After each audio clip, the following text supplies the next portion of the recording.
Man, what's really good, man? It's your boy, Hatter Ali, Commissioner of FFL. Before I begin, a few of my sponsors, Han Kebab, my restaurant. If you're eating other kebabs beside Han Kebab, you're eating poison. What? Right?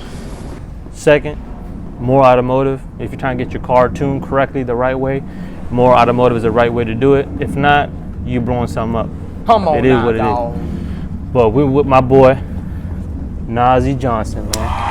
You know what I'm saying? From the Kansas City Chiefs, man. Yep. Super Bowl champion, man. What's going on with you, bro? Man, I'm chilling, man. Hey, man, show him the ring, bro. Show him the ring, bro. See this thing, man. That's nice. it, bro. It's nice. How you been, bro? Everything's good? I mean, I've been blessed, man. Just I know. enjoying life. You know I'm telling you, bro. I had to bring you up here, man. I was like, man, my boy's in DMV. Yeah, in town. I said, man, let me call you up, man. You know what I'm saying? I had to show up, show face. Definitely, bro. So how you been, bro? Chilling?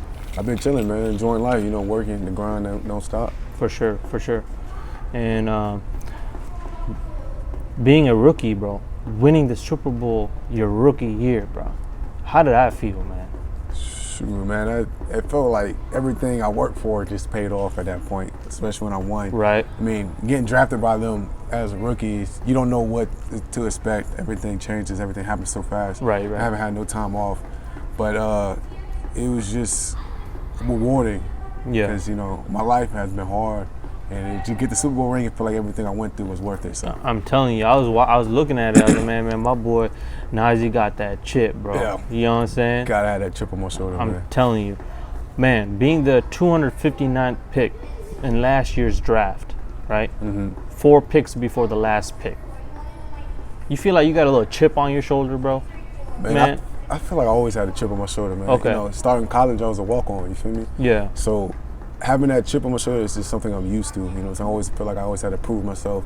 Yeah. You know, just to fit in a little bit, but it's all paying off. I mean, I'm sure that it helps you kind of like, you know, like you're more focused. You know what I'm saying? Like, I feel like, you know, people who get like late draft picks, they're more focused than the ones who were like the early picks from what I've noticed, right? I mean, some of these dudes who picked up early, man, they just like pushing cars at Walmart nowadays. Oh my you know God, what I mean? please So stop it's it. just like, man, I see you working out there. And like right now, man, in the Kansas City locker room, man, like, or even in general, like in the NFL, who took you under their wing?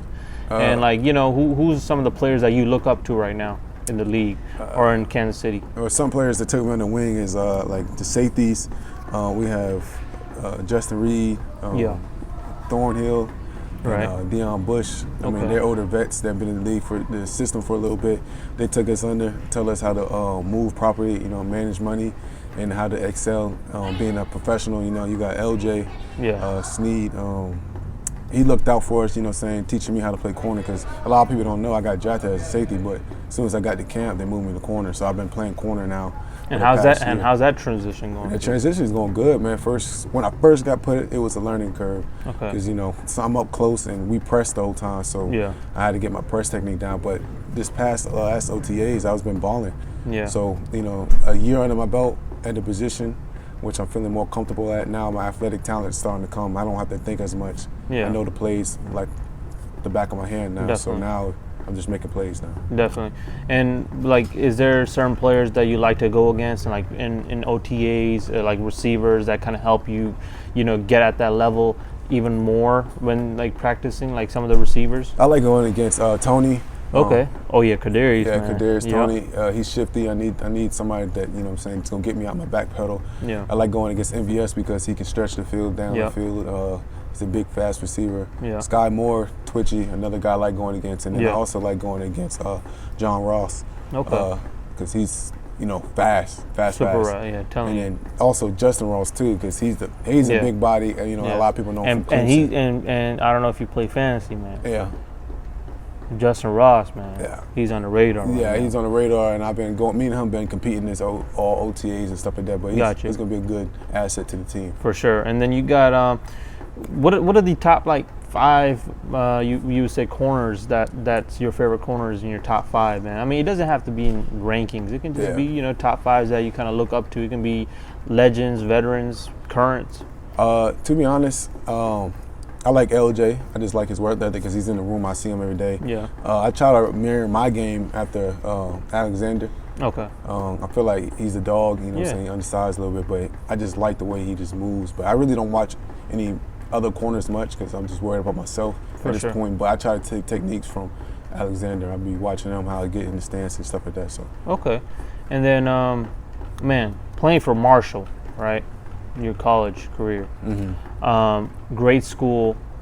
A lot of legends came from that school, man. You're talking about Randy Moss, Ahmad Bradshaw, right? How is it, how was your learning experience in that school, and how did it get you ready for the NFL? My learning experience, I went a different route. You know what I'm saying? A lot of people go to school, they're on scholarship, to play sports. I didn't have that opportunity when I first got to college. I was a walk-on, I said I had to work just to pay my way through the first year or so of college. Shoot. I had to do that, working at night. But it was a grind because, they didn't know who I was, I'm on the back of the line, I'm getting tackled. Right, So you're doing all the dirty work just so you can stay on the team. But then luckily I got a chance spring ball. I believe in opportunities. Somebody got hurt in front of me, they threw me in, and then ever since then it's been history since then. But it's all about opportunities, but it was a long road. And I think at that moment of time when you were at Marshall, Doc Holliday was your coach. Yeah. How was he an impact to you and in your life and in the game? I ain't gonna lie, they made me tough. Marshall made me tough. I ain't gonna lie, because if you don't have thick skin as a walk-on or a strong mentality, you ain't gonna make it. You're just gonna be in and out. Definitely. And I always knew I could play. I guess I was a late bloomer. You know what I'm saying? I thought I was better than when I actually was. Right. But then once my thought process caught up to my skills, right, and and I started growing into my body, I started excelling, I started beating people that was in front of me, right, you know what I'm saying, starting from me, I started jumping ahead of them. So exactly, I got to college running a 4.6, 4.8, now I run a 4.35. Fast, bro. And that was I peaked that. Yeah, so it's just like it was just a late bloomer, but all about opportunities. I took advantage of all of them. For sure. And then you got your second year coming up. What's your goals for your year 2, you think? Year 2 is to solidify myself more in the NFL. Right. Everybody has a role in the league. My role right now is special teams. Right. So just, And they're using you as a gunner, too. A gunner, yeah. I've been making my plays at gunner. So just try to be one of the best gunners this coming up season. Last year, I got the opportunity to play gunner with the last 8 games, and I excelled. I had tackle every game, and I had led the special teams. And you had a tackle in the Super Bowl, and I saw that. So I led the team in special teams tackles within 8 games, and everybody played 18 plus. Right. So just doing that, then eventually try to get in a third down or crack the starting lineup. Eventually, somehow be used on defense. All right, and then you coming from Millbrook High School in the DMV, right? You're the only alumni football player or anything coming from that high school. You put them on the map. How do you feel, man? It feel good. You know what I'm saying? Sure. It feel good because up there you don't get a lot of respect because they say we don't play no talent and stuff. But I feel like there's talent everywhere. Yeah. You know what I'm saying? But it just feels good. But it's a lot of pressure on you. But I can handle pressure because I was made in a pressure cooker, man. So. Oh my God! I'm telling you, bro. You like that, boy. I like that. I like that pressure. And then, man, this is kind of off topic, man. But man, Patrick Mahomes, Kelce, man, what's going on with that, man? Those boys are like yin and yang, man. Forget about yin and yang, man. They're doing some real yin and yang, bro, right now. I'm telling you, together, man. They just got it, and then you got to throw Coach Reed in there, man. That man, Coach Reed know how to get the best out of his players. Speaking of Reed, man, I'm sure he was one of the biggest impacts for you in the NFL. Yeah.